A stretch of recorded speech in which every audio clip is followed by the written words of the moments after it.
السلام علیکم ورحمۃ اللہ وبرکاتہ۔ خواتین حضرات، آج میں لے کر آئی ہوں رمضان مبارک کی 17 تاریخ کا وظیفہ۔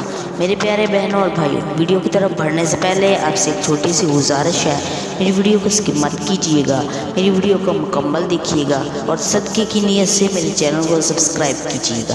سیدہ حفصہ شفیق چینل کے پیارے بہنوں اور بھائیوں، میں امید کرتی ہوں اللہ کے فضل و کرم سے آپ خیر و عافیت سے ہوں گے۔ آج میں آپ کو ماہ رمضان مبارک کے برکتوں والے مہینے میں اولاد کے لیے صرف ایک دن کا طاقتور وظیفہ بتانے کے لیے حاضر ہوئی ہوں۔ یہ آیت کریمہ کا عمل ہے۔ ماہ رمضان مبارک میں یہ کرنے والا بہت ہی پاورفل وظیفہ ہے۔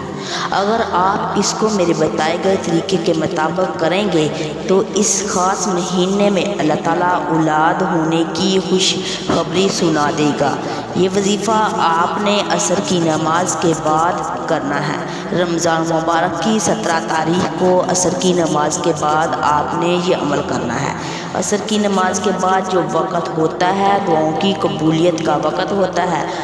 اس وقت میں اللہ سے جو بھی مانگا جائے اللہ تعالیٰ عطا فرما دیتے ہیں۔ آپ نے یہ وظیفہ عصر کی نماز کے بعد اسی جگہ بیٹھ کر پہلے آپ نے اول آخر 3 مرتبہ درود ابراہیم پڑھنا ہے۔ اس کے بعد آپ نے بسم اللہ الرحمن الرحیم 100 مرتبہ پڑھنی ہے۔ پھر آپ نے آیت کریمہ کی 300 تسبیحیں کرنی ہے۔ اس کے بعد آپ نے 300 مرتبہ اللہ پاک کے یہ 2 نام پڑھنے ہیں، یا وہابو یا مجیدو کی تسبیحیں کرنی ہے۔ یہ دونوں لفظ پڑھیں گے اور ایک ہوگا۔ اس اللہ پاک کے پیارے ناموں کو آپ نے 300 مرتبہ پڑھنا ہے۔ اس کے بعد آپ نے درود پاک پڑھنا ہے، اللہ تعالیٰ سے دعا مانگنی ہے۔ آپ جو بھی اللہ سے مانگیں گے اللہ تعالیٰ وہی عطا کرے گا انشاءاللہ۔ میرے پیارے بہنوں اور بھائیوں، میں امید کرتی ہوں کہ میری ویڈیو آپ کو اچھی لگی ہوگی۔ اس کو زیادہ سے زیادہ شیئر کریں اور میرے چینل کو سبسکرائب کریں۔ اللہ تعالیٰ ہم سب کو اس پر عمل کرنے کی توفیق عطا فرمائے۔ جزاک اللہ خیر۔